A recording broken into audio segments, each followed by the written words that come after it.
Hi there, welcome back to my channel. I have been gone for a little while and I am so sorry about that. Oh my gosh. Anyway, so I'm going to be making this wonderful recipe. I found it on a website and I will link that below. It is pumpkin bread and it is so good. I've made it before for my family and they just love it. Go ahead and pause the video and look at the directions and the ingredients. But I think I have 8.5 by, oh my gosh, 5-inch pans. Are like a weird size and they worked great. So I am melting 2 sticks of butter, and that is 1 cup. Preheating the oven to 350. I actually forgot to put out the spices. So the recipe calls for cloves and cinnamon. Well, I don't have cloves. So what I did, I went ahead and I used pumpkin spice and cinnamon. And that's what I used. And it comes out really, really tasty. It says sugar in the recipe, but I prefer brown sugar when I make any kind of yummy like dessert bread.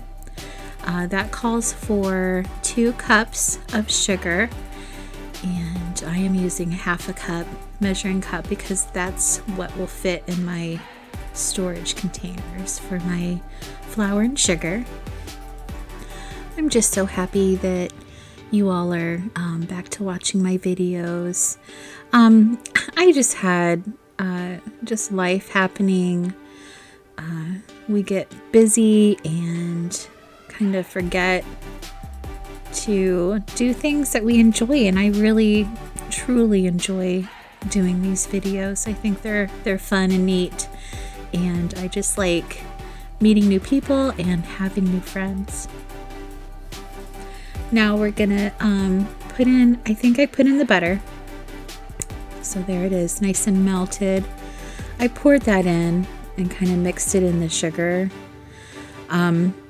Excuse me, you don't want to put your eggs in with hot butter. It'll actually start cooking your eggs. So I wanted to mix the butter in since it was still warm from melting into the brown sugar. And I let it sit there for a little bit. The recipe calls for 3 eggs and that can of pumpkin. I think it's a 15 ounce, and in the recipe it does say, excuse me, I don't know why I'm so phlegmy. I do apologize for that. Okay, so yes, 1 15-ounce can of canned pumpkin, and it says that's just shy of 2 cups. So if you make your own pumpkin, actually this has really inspired me to try to can my own pumpkin. I've never done that before, and I'm very interested. So if you do have your own canned pumpkin, you need to take it out of your jar, strain it out so all the liquid's out, and that can take quite a while. And then you puree it, and then it would be about 2 cups. So now I'm adding flour in a separate bowl right here. That is also 2 cups of flour, and once again I'm using my half cup measuring cup because the full cup will not fit in my storage containers, which are super cute. I love those so much. They are so nice.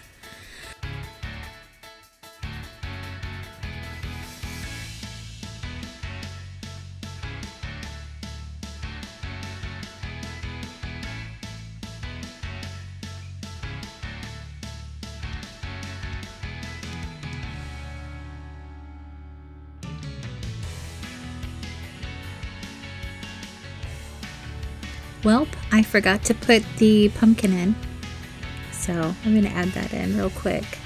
You just want to mix everything in really, really well.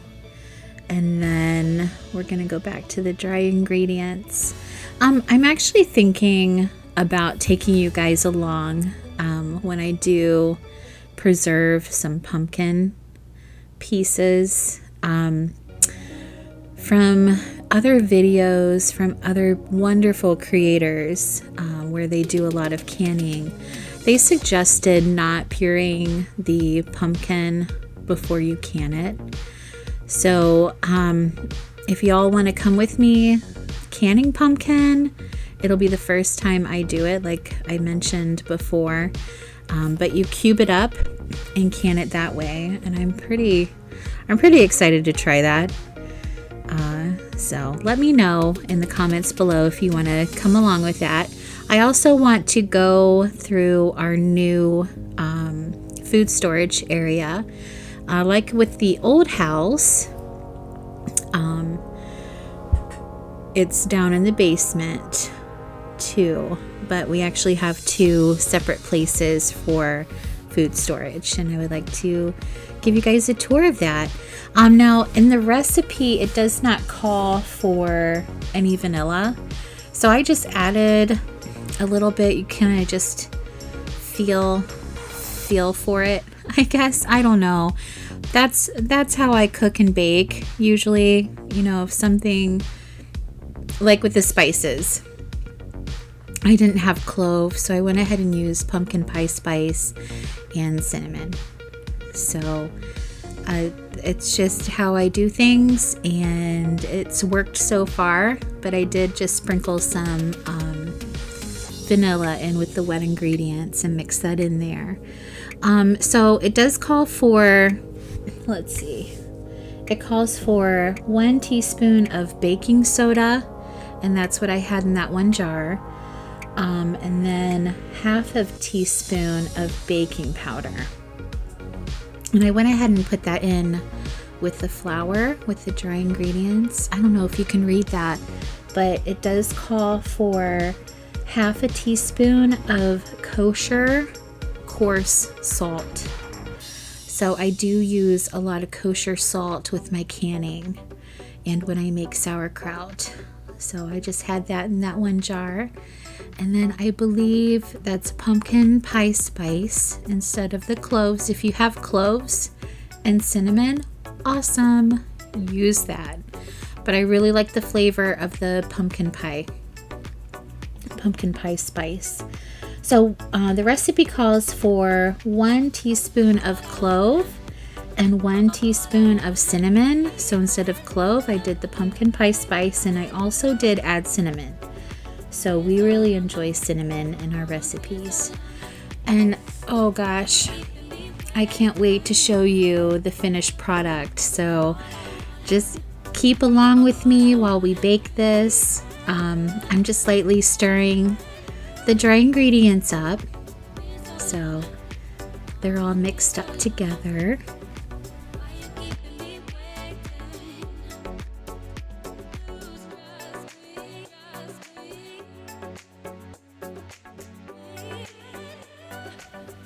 Now, the recipe does suggest that you add in the dry ingredients slowly. So that's what I did. I went ahead and started with half a cup and mixed it in really well. And just added half a cup until it was all in there. I think when there was just a little bit at the bottom of the one smaller bowl, I just dumped it in there and mixed it up. So that's what it looks like when you're all done mixing in the dry ingredients. It does come out pretty thick. Make sure you grease your pans really, really well. I thought I did, and when I took them out of the oven, one of my loaves kind of stuck to the bottom, and I was like, oh. It was a little disappointing, but you know, that happens. Nothing is ever perfect, and that's all right. That is okay.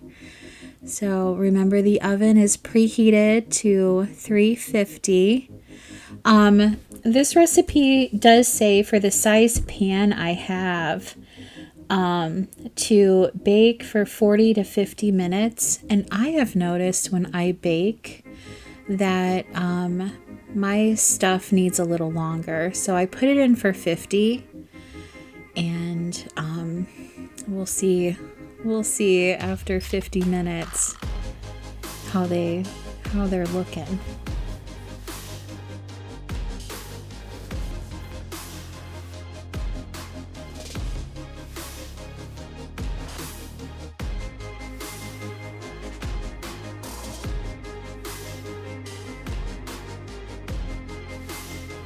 Oh my goodness, look how pretty they are. Oh gosh, I wish you guys could smell the kitchen. It smells so good. It just reminds me of fall and how crisp the air is and the beautiful leaves outside. Oh gosh, it reminds me of Thanksgiving and pumpkin pies too, how delicious they smell. Now I did have to put these back in for 5 minutes. You'll see me checking them with some toothpicks, and the one actually came out pretty clean. And I checked the second loaf, and there's some bread sticking on the toothpick. And I thought, well, gosh, I've had to put baked goods back in to the oven. I'm so accustomed to my gas stove and oven that the electric, I think, doesn't get as hot as that one did. And, I'm trying to figure that out and learn as I go. So I'm kind of trying to show you that the toothpicks didn't come out too clean. I mean, the loaves just look beautiful. And that's why it's so important to go ahead and check. Make sure that everything's baked correctly. So I did put them back in the oven for 5 more minutes. And when they came out, they were all the way done and wonderful.